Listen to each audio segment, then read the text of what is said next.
Good afternoon, ladies and gentlemen. This is Antony Carpen here at the Queen Edith's Pub, and I'm doing another one of my local council interview recordings. I'm here with Manas Deb, who is standing for the Conservative Party in the ward of Queen Edith's, and I'm here to interview him now. So if we say,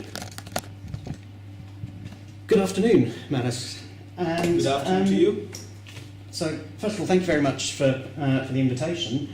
And, well, please, can you tell us more about you and why you're, a little bit about your background and why you're standing for election, please? You're speaking to me. To me. Okay. My background is, I'm a chemical engineer and I'm a local businessman. I'm doing community work for the last 15 years. And I have organized several cultural events, community events, fundraising events locally in the Queen Edith ward using the local primary schools, Queen Emma, Queen Edith, and also the Hills Road Sixth Form College. What motivated me to join politics last year was to solve the local residents' parking issues, which was bothering for a long time. Now, I found that residents living near Edinburgh's hospital, they have difficulties parking near their homes. And also, the residents living opposite Hills Road Sixth Form College, they have the same problem. So recently, I took up this matter with the managers of Edinburgh Trust. I had a long meeting with them to find out how we can solve this problem together. The facts and figures really surprised me a lot. Edinburgh's Trust informed me that currently they employ 9,000 people. At any given shift, they have over 4,000 people working. Unfortunately, they only provide car parking spaces for 2,400 staff members and just over 1,050 for patients and visitors. This is highly inadequate. No wonder the staff members are gridlocking the nearby residents. Now, I have also interacted with the Sixth Form College and found that from local residents that a lot of students from Hills Road Sixth Form College and also the London commuters and the city center visitors, they are gridlocking the side streets. Now this has to stop. Now, I'm pressing on Edinburgh's to increase their parking capacity by building another multi-story car park and also to introduce parking charges based on the income level of the staff member so that they don't feel pressure. Now, I strongly advise the students of Hills Road Sixth Form College to use bus to commute to their college. The Hills Road is well connected with the stagecoaches City 1 and City 7 and also Bebraham Road Park and Ride. The train station is only 10 minutes walk from the college. And also there is a nearby Clifton Road Park where they can use this facility for their commuting. And I would request the London commuters and city center visitors not to leave their car forever in those side streets. There should be a time restriction for up to 2 to 3 hours to reduce the traffic congestion. And this is what I'm trying to implement with the help of community and also the county council. I had some conversation and meeting with the director of strategy and transport manager from county council and also the Edinburgh Trust, and I'm pressing on them to also expand the bus station where more people can catch the bus, come to hospital. That will definitely reduce the traffic congestion. So it's obviously clear from the feedback that you've had, and it's been my experience growing up in this ward, that parking seems to be an issue that's never going to go away. and it comes up repeatedly at local council area committee meetings. Same with Hills Road Sixth Form College, where I used to go. Parking around areas where my friends used to live was a continued problem. So with the ideas that you've had, what has been, first of all, the response of local residents who you've spoken to, and also the initial responses from the institutions concerned, such as the local council, such as Addenbrooke's, such as the principal of Hills Road Sixth Form College? Edinburgh's hospital managers, I had very positive response.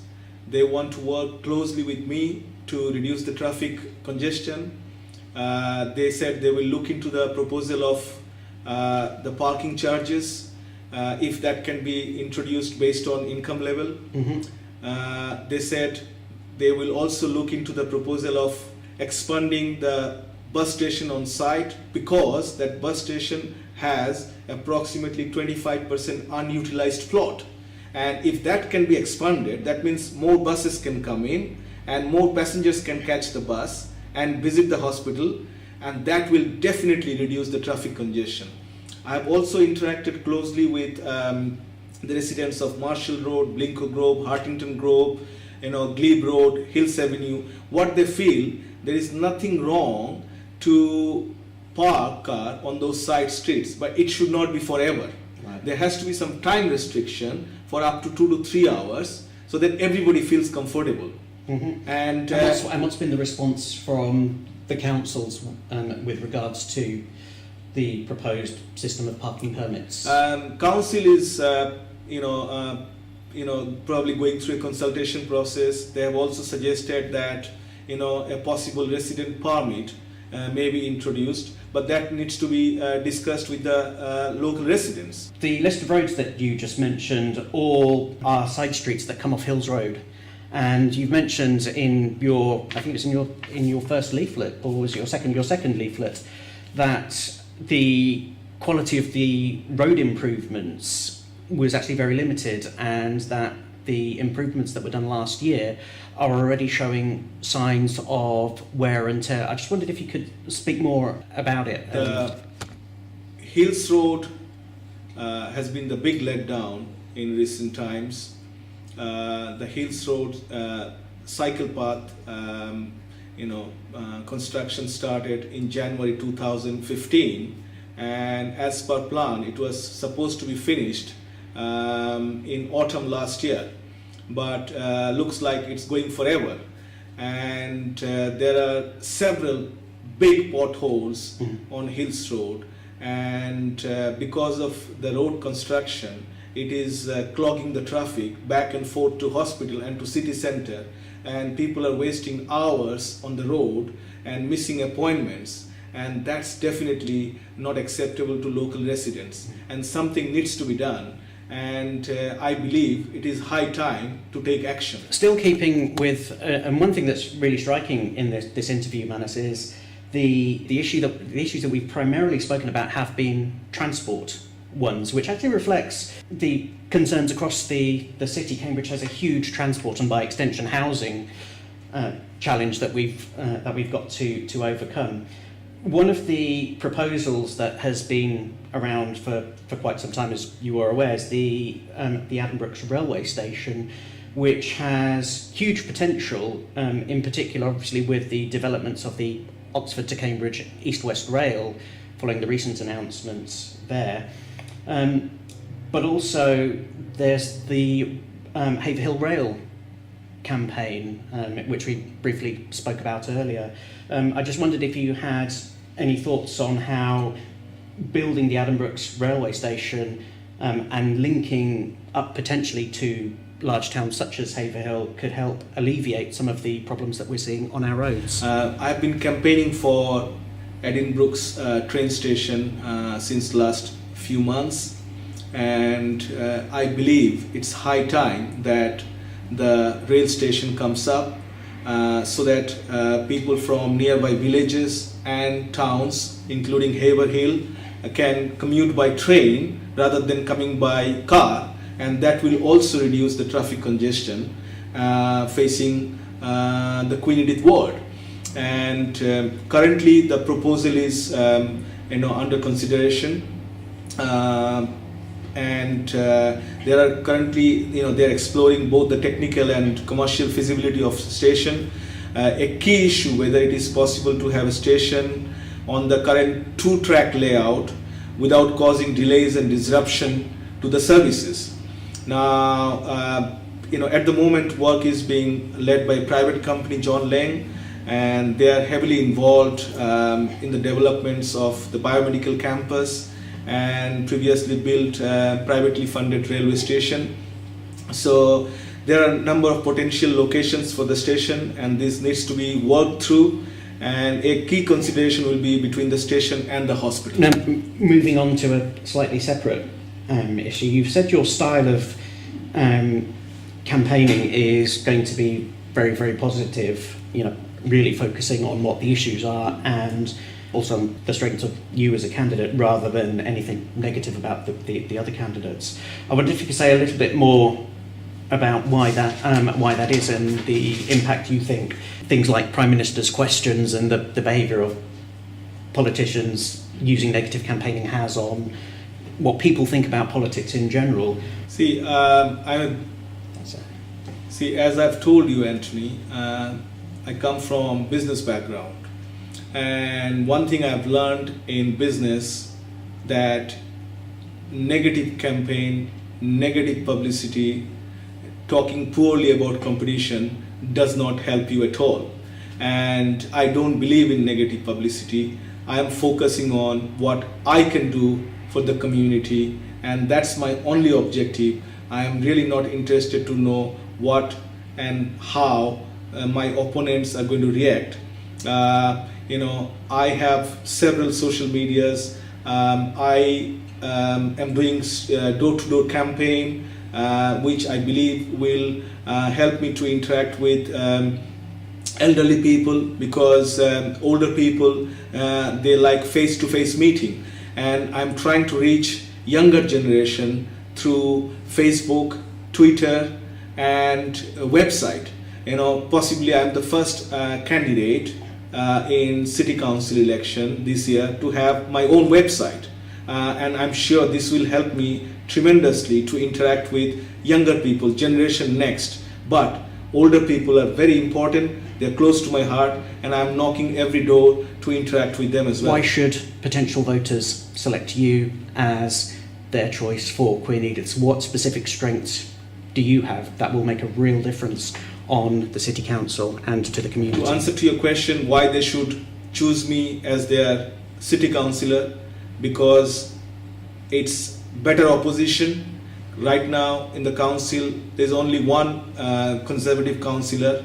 We need to have better opposition to voice our opinion. And secondly, I believe if local government is conservative, then we are better placed to talk to central government, and there will be better synergy between local conservative councillor and central government.